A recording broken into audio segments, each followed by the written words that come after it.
لیکن دعا کی قبولیت کے کچھ اور آداب بھی ہیں جن کو اپنانے کی ضرورت ہے، اور ان کو اختیار کرنے کے بعد عام طور پر دعا قبول ہی ہوتی ہے، جس میں سے ایک یہ بھی کہ کھانا پینا سب حلال ہو، کھانا بھی حلال کا ہو، پینا بھی حلال کا ہو، پہننا بھی حلال کا ہو،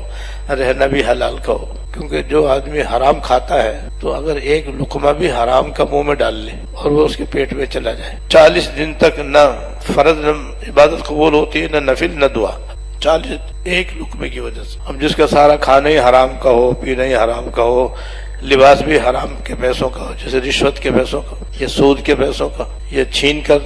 اور غصب کر کے ایسے پیسوں کے ذریعے، اس کی دعا قبول نہیں ہوگی، چاہے کتنے ہی رو لے اور کتنے ہی آوزاری کر لے،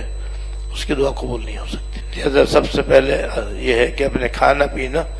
حلال کا کرے اور اس کا اہتمام رکھے۔ دوسرے یہ ہے کہ جب دعا کرے تو توجہ کے ساتھ کرے، جیسے نماز کے اندر دھیان لگانا ضروری ہے، خشوع و خضوع ضروری ہے، ایسے ذکر میں دھیان لگانا ضروری ہے، ایسے دعا میں بھی ضروری ہے۔ حدیث میں آتا ہے کہ جو آدمی دعا مانگے اور دھیان کہیں اور ہو تو ایسے غافل دل کی اللہ تعالیٰ دعا قبول نہیں کرتا۔ ایک عجیب واقعہ یاد آیا دھیان سے دعا کرنے کا، گڑ گڑا کر دعا کرنے کا۔ ایک دفعہ حجاج بن یوسف طواف کر رہا تھا، بیت اللہ کا طواف کر رہا تھا، تو اس نے دیکھا کہ ایک آدمی اللہ تعالیٰ سے یہ دعا کر رہا ہے کہ یا اللہ میری بینائی لوٹا دے، میری بینائی لوٹا دے، یا اللہ میری بینائی لوٹا دے، یہ دعا کر رہا تھا۔ حجاج بن یوسف نے اس سے پوچھا بھائی تو کب سے دعا کر رہا ہے؟ اس نے بتایا کہ بہت دن سے دعا کر رہا ہوں لیکن قبول نہیں ہو رہی۔ تو حجاج نے اس سے کہا کہ میرے ابھی طواف کے 4 چکر باقی ہیں، 4 چکر پورے ہونے سے پہلے اگر تیری بینائی نہیں آئی تو تیری گردن اڑا دوں گا۔ اور حجاج بن یوسف کا ظلم تو مشہور و معروف ہے، اس کا قتل کرنا اور گردن اڑانا کوئی مشکل ہی نہیں تھا، ایسا جیسے کہ چونٹی مار دی، مکھی مار دی، مچھر مار دیا، انسان کو مارنا اس کے لیے اتنا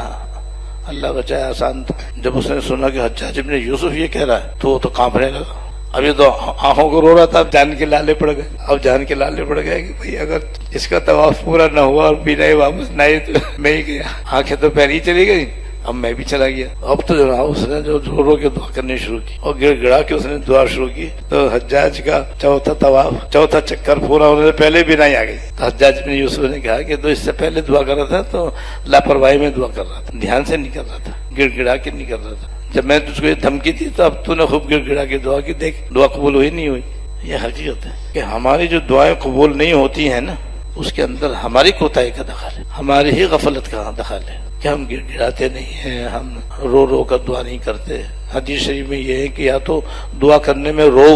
اور نہ رو سکو تو رونے کی شکل بناؤ، تو اللہ تعالیٰ رونے کی شکل بنانے پر بھی ویسا ہی اثر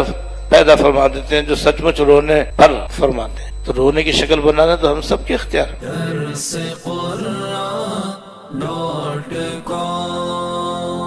www.darsequran.com